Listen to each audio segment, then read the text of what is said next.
Once you've signed all of your molecules in your reference spectra and annotated them according to the HMDB annotation tables or similar, you might want to export these peak lists so that you can tabulate them and reference them to other sources of information. So in order to see the assignments you've made, you need to go to the left-hand browser and select from the chemical shifts the default. If you right-click, you can open this list as a module, or you can drag it across to the view area. Here you can see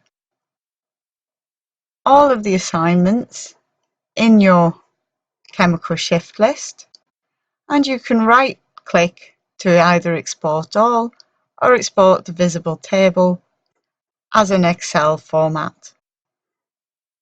This chemical shift list essentially has every annotated peak in your project. You might also like to look at individual shift lists, which are known as peak lists, and they're associated with specific experiments.